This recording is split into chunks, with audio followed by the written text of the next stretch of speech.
प्यारे साथियों, आप सभी का स्वागत है आपके अपने YouTube channel PICS learning classes में। तो आज हम लोग देखने वाले हैं बहुत ही इंपॉर्टेंट ऑब्जेक्टिव क्वेश्चन को, जो कि डायरेक्ट आपके बोर्ड एग्जाम में ही रहेगा ये क्वेश्चन। ठीक है, बहुत ही इंपॉर्टेंट आज के क्वेश्चन जो भी होगा बहुत ही इंपॉर्टेंट है। ये आपके एग्जाम में रहेगा ही रहेगा, ये गारंटी है। ठीक है, और जो बताएंगे उसको आप क्या कीजिएगा, कॉपी में नोट कर लीजिए, क्योंकि टाइम बहुत कम बचा हुआ है। चलिए क्लास को शुरू करते हैं। तो पहला क्वेश्चन है कि 8 पे पावर 0 इंटू 2 पे पावर 0 का मान क्या होता है। 8 पे पावर 0 इंटू 2 पे पावर 0 का मान क्या होता है, याद रखिएगा, एक क्या होता है, 1 ही होता है। क्योंकि किस संख्या के पावर अगर 0 होता है उसका मान होता है 1। तो यहाँ समझिए 8 पे पावर 0 है, तो इसका मतलब कितना, इसका मान कितना हुआ, 1 हुआ। फिर बीच में गुना है, गुना देंगे।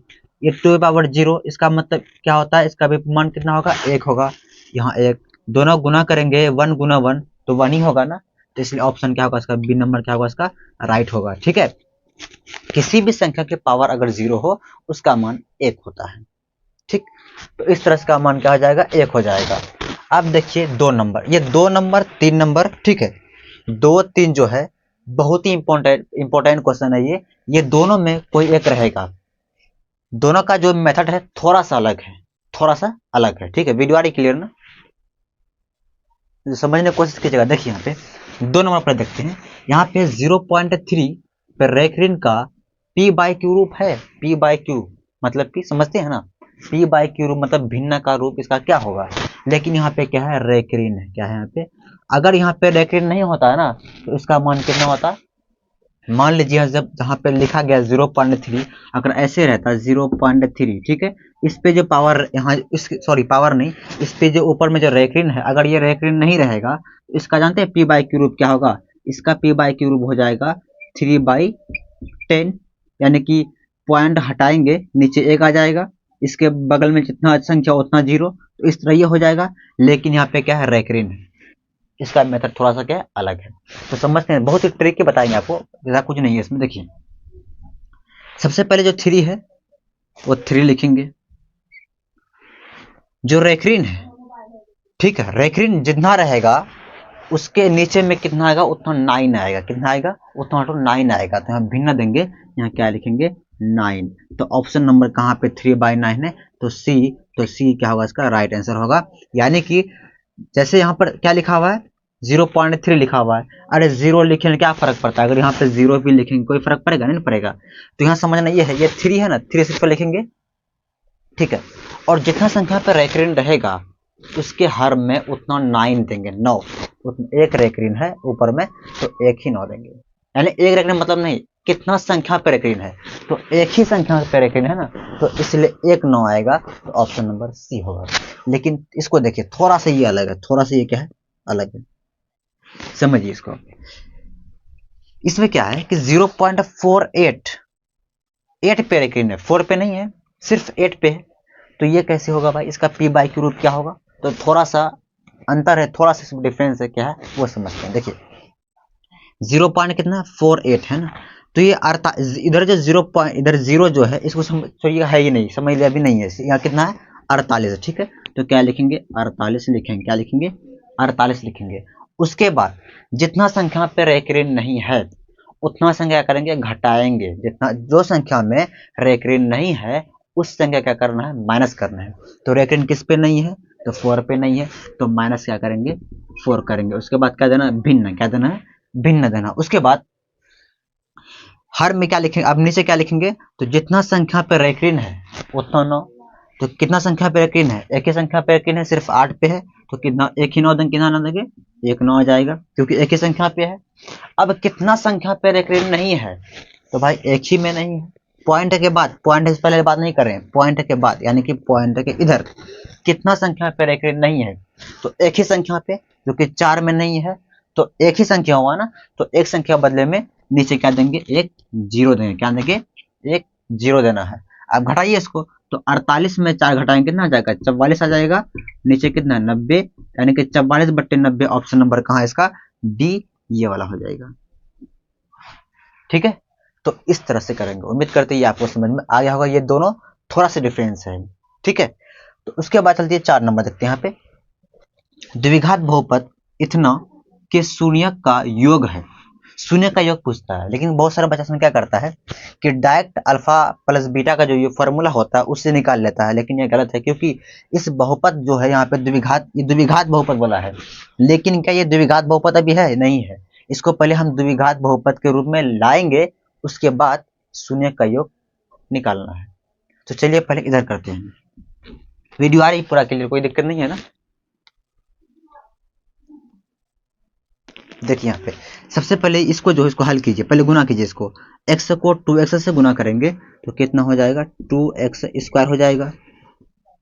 फिर x को 5 से करेंगे तो 5x आ जाएगा, बीच में माइनस है तो माइनस क्या आ जाएगा? 5x। और बाहर में क्या है? सिर्फ -3 है तो -3 यहाँ पे लिख दीजिए। तो पूछा क्या हमको? शून्यंकों का योग, मतलब शून्य का योग पूछा है। तो शून्य का योग फॉर्मूला क्या होता है? -b/a होता है। तो लिखेंगे यहाँ पे -b/a, यही फॉर्मूला होता है। इसी फॉर्मूला से निकाल लीजिए। देखिए तो यहाँ पे b है, बोलिए b कितना है? b -5 है।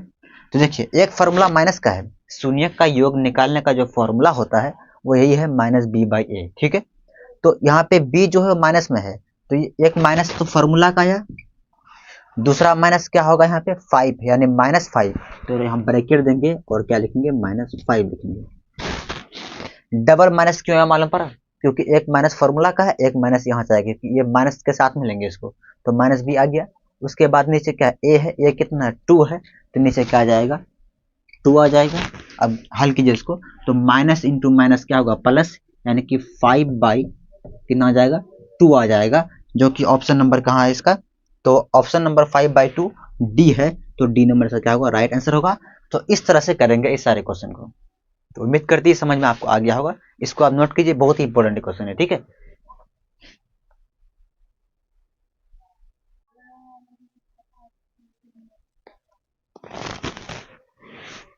देखिए क्वेश्चन नंबर 5 कह रहा है कि द्विघात समीकरण 2x² - 4x + 3 = 0 का विवेचक होगा। विवेचक का मतलब ही समझना का d का मान पूछ रहा है। क्या पूछ रहा है ये? d का मान। तो सिंपल d बराबर क्या होता है? तो b² - 4ac। इस फॉर्मूला की मदद से इसको हल करके क्या करेंगे? हम d का मान निकालेंगे। इसको हिंदी में क्या बोलते हैं? विवेचक, ठीक। देखिए यहाँ पे d बराबर क्या हो जाएगा? b² है, b कितना है? -4, माइनस क्या है? 4 है, तो लिखेंगे -4 का होल स्क्वायर लिखेंगे, फिर माइनस बीच में माइनस देंगे, 4 है 4 लिखेंगे, इनटू यहाँ बीच में गुना है, क्या है? गुना है। फिर a है, a कितना है? 2 है, तो 2 लिखेंगे, गुना c कितना है? +3 है, तो 3 सिर्फ आ जाएगा यहाँ पे, ठीक। आगे हल कीजिए, तो d बराबर यहाँ गुना कर दीजिए, 4 का सॉरी यहाँ पे स्क्वायर हो जाएगा, 4 का स्क्वायर कितना हो जाएगा? तो 16 हो जाएगा। ये माइनस क्या बन जाएगा? प्लस बन जाएगा, क्योंकि जब भी स्क्वायर करेंगे माइनस के साथ में तो माइनस क्या बनता है? प्लस बन जाता है, ठीक है। फिर बीच में देखिए माइनस है, गुना कीजिए, माइनस इंटू प्लस माइनस होगा, फिर माइनस इंटू प्लस माइनस ही होगा। अब इस तीनों गुना कीजिए, 4 दूनी 8, 8 दिया 24, ठीक। आप इधर करते इसको साइड में, तो d बराबर 24 में 16 घटाइए तो कितना आ जाएगा? ये आ जाएगा -8 आ जाएगा, तो यहाँ आ जाएगा -8। अब माइनस क्यों आया? क्योंकि 24 बड़ा है, इसके आगे माइनस है तो माइनस आएगा। तो डी का मान कितना आ गया? -8। तो ऑप्शन नंबर सी क्या होगा इसका? राइट हो जाएगा, ठीक है। तो इस तरह से करेंगे। वीडियो आ रही क्लियर ना? वीडियो चलिए अब देखिए 6 नंबर, ये बहुत ही इंपॉर्टेंट क्वेश्चन, ये क्वेश्चन एग्जाम में पूछा गया है। कह रहा है कि a² p² x² - q² बराबर 0 के मूल होंगे। मूल का मतलब ही समझना है कि x या y का मान पूछ रहा है। देखेंगे बहुपद में x है कि y है, तो इस बहुपद में क्या x है, मतलब कि x का मान निकालने कह रहा है। इसको शून्यक बोले या मूल बोले, दोनों का मतलब एक ही होता है। तो मूल पूछ रहा है, यानी x का मान निकालना है। सबसे पहले इसको यहाँ पे लिखिए आप, क्या है? a² है, फिर p² है, फिर x² है, माइनस है, ये q² है, बराबर 0 है। इसी का ना मूल पूछ रहा है, तो x का मान पूछ रहा है। तो जिसका भी मान पूछेगा उसको क्या करेंगे? सबसे पहले उसको हम अकेला करना चाहेंगे। तो x यहाँ पे देखिए, यहाँ कितना ग्रुप बना हुआ है ना, किसी तरह से इसको हम अलग करेंगे तब ना x का मान निकलेगा, जिसको मूल कहेंगे। तो समझिए, तो क्या करेंगे यहाँ पे? समझिए, कुछ नहीं करना है, a² रहेगा, p² छोड़ दीजिए, अभी x² रहने दीजिए, बराबर क्या करेंगे? बराबर ये 0 पे रहने दीजिए, ये जो -q² है इसको इधर भेजिए, इधर माइनस है, बराबर के उधर भेजेंगे तो प्लस क्यू स्क्वायर आ जाएगा, है ना। आगे समझिए, अब ये ए स्क्वायर है तो ए स्क्वायर रहने दीजिए, ये पी स्क्वायर को पी स्क्वायर रहने दीजिए, एक्स स्क्वायर रहने दीजिए, बराबर है बराबर रहने दीजिए, दोनों को जोड़ेंगे तो क्यू स्क्वायर ही आएगा। हमको चाहिए एक्स स्क्वायर का मान, लेकिन अभी भी तो सब साथ ही में है, तो क्या करेंगे फिर देखिए, इधर जो गुना में है ये एक्स स्क्वायर साथ में ये दोनों गुना में है ना, तो क्या करेंगे इसको बराबर के उधर भेजेंगे, यानी कि भाग में आ जाएगा, तो यहाँ हो जाएगा कितना, एक्स स्क्वायर बराबर हो जाएगा ये क्यू स्क्वायर जगह पे ही है, ये इधर गुना, ये दोनों गुना में है, इधर इधर भेजिए तो भाग में आ जाएगा, भिन्न में आ जाएगा, तो नीचे क्या आ जाएगा यहाँ पे ए स्क्वायर और पी स्क्वायर आ जाएगा। ठीक है, अब देखिए यहाँ पे अगर यहाँ स्क्वायर है, इस स्क्वायर को हटाएंगे तो इधर इस साइड में क्या आएगा, बराबर उधर में क्या आएगा, रूट आएगा ना, तो रूट आ जाएगा, यानी कि यहाँ हो जाएगा x बराबर Q square by A square P square, इस पूरे में क्या आ जाएगा, रूट आ जाएगा। वीडियो आ रही क्लियर नीचे ना। तो इस प्रकार यहाँ क्या आ गया, रूट आ गया। अब क्या करते हैं, इसको रूट से थोड़ा हम बाहर निकालते हैं। देखिए यहाँ पे इस पूरे में स्क्वायर है, क्यू में भी स्क्वायर है, ए में भी स्क्वायर है, पी में भी स्क्वायर है, सभी में स्क्वायर है, तो सब में स्क्वायर है, सब क्या होगा, रूट से बाहर हो जाएगा। तो इस तरह से x बराबर क्या हो जाएगा, क्यू स्क्वायर बाहर करेंगे रूट से तो सिर्फ क्या आएगा, क्यू आएगा, क्योंकि स्क्वायर है, स्क्वायर कैंसिल हो जाएगा रूट के साथ, नीचे क्या बचेगा, सिर्फ ए बचेगा, और क्या बचेगा, पी बचेगा। और आपको याद है कि जब भी कोई संख्या रूट से बाहर निकलता है तो प्लस और माइनस के साथ में निकलता है, तो दोनों यहाँ पे प्लस भी आ जाएगा और माइनस भी आ जाएगा, दोनों आ जाएगा। तो इस प्रकार देखिए x बराबर इतना आ गया। ऑप्शन नंबर कहाँ है इसका, तो डी नंबर देखिए इसका क्या होगा, राइट आंसर होगा। इस तरह से x का मान यानी मूल निकालेंगे। ठीक है, तो उम्मीद करती है आपको समझ में आ गया होगा, इसको नोट कर लीजिए।